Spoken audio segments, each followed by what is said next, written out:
And are you refreshed? Yes. Good. Now what? You know you've got it, yes? Yes. I'd like to speak a little bit about perspective and the process in which you take these large concepts, source consciousness, and how to help others get in front of it. It seems like when you are connected to that, words can fail, and maybe it's vibration. When you're connected to what? To source consciousness. You're almost answering your own question. When you're connected, then the probability of not just the inspiration flowing through you, but the timing of it is better, because your intention here is to help someone else understand, which is not only about what your connection and what you might say, but their receptivity. So if you're in the middle of a challenging experience, or they're less likely to hear you than when they are in a place of feeling better. So it's about timing mostly, and your timing is about your connection. So if you don't think so much about what you need to say or they need to hear, but instead you think mostly about your connection, then the rest will follow. I see. If, as creators, we use whatever medium we have available to us to be able to help others, or for ourselves to connect with that.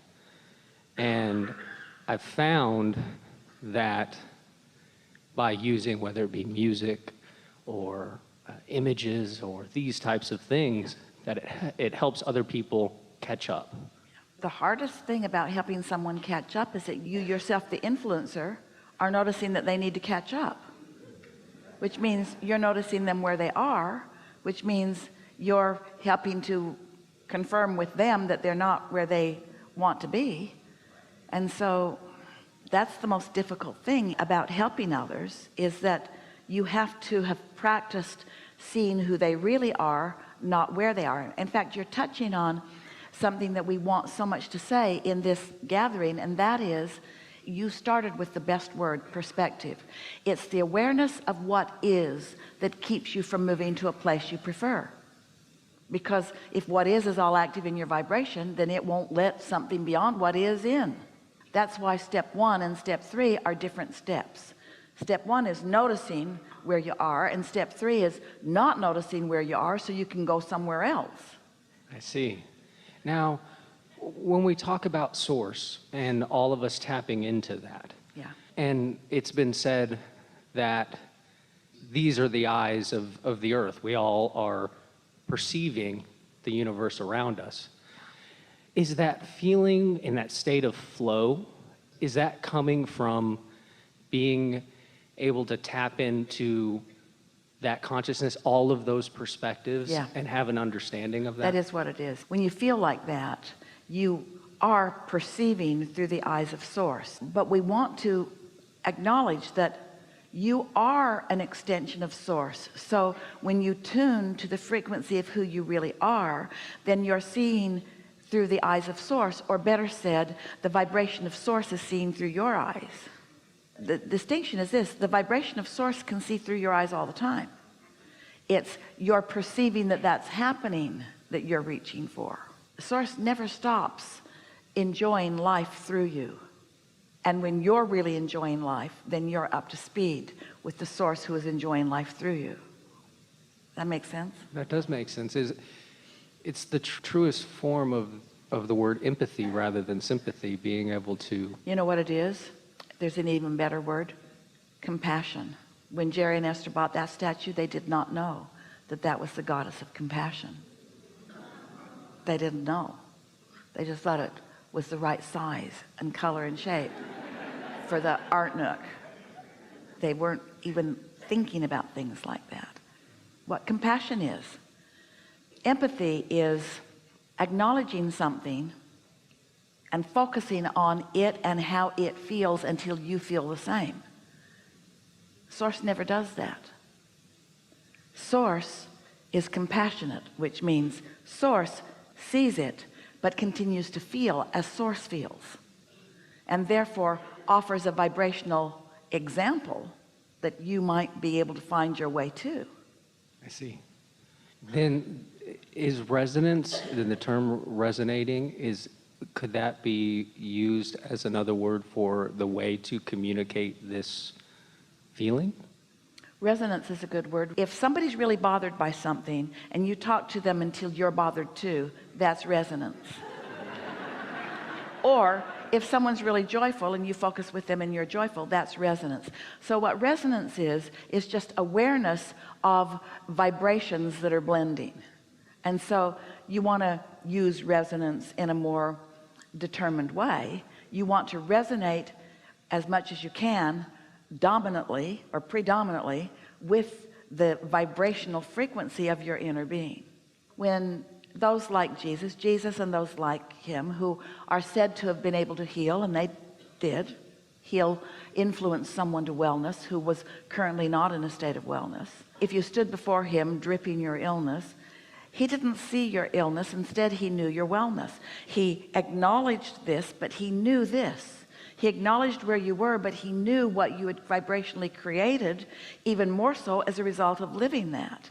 And so he only focused upon the wholeness and the wellness, and that's such a rarity, because in that ability to never mind what is in terms of already manifested, as instead he knew what is in terms of vibration, because he knew it so unequivocally, then he maintained that vibrational frequency, which is more powerful than millions who aren't, and therefore his power of influence was such that he could call you vibrationally upwards to that vibration, so that the illness just could not abide in that vibration. There was no place for it. Illness bounces off of a vibration like that. And then he said, go forth and tell no one, because he knew they'd talk you right back into it. That's not logical, you know. It's not logical. You must be confused. Can't have been there for so long and then all of a sudden it's gone. That's what they would say, and perhaps influence you back to that, because you're under some influence. Are you under the influence of Source, or are you under the influence of the stream of paranoia that humans contribute to every day? And I guess that brings us back to the beginning, which is if we focus on what is and resonate ourselves.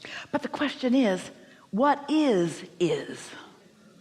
We really mean that. In other words, if we focus upon what is, which is are we focused upon? Because humans, they want to focus upon what's manifested, and they want to call that what is. They want to call it present tense. We want to focus on what's vibrationally manifested, and we want to call that is.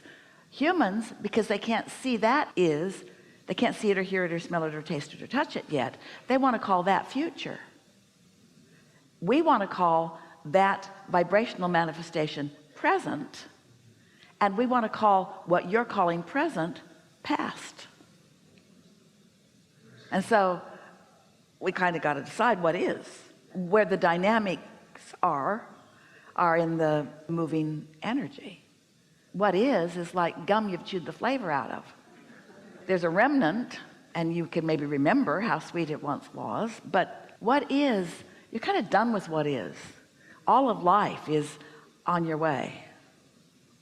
When it comes to the manifesting of what is now, I guess, I think when other people are looking at a situation, they're looking at what you would say is the past. They're looking at what they can see, what they can sense, and they're not thinking about that other realm that's manifesting matter. For the most part, that's changing, but you started with the word perspective. We like the word perspective because your life is as you perceive it to be.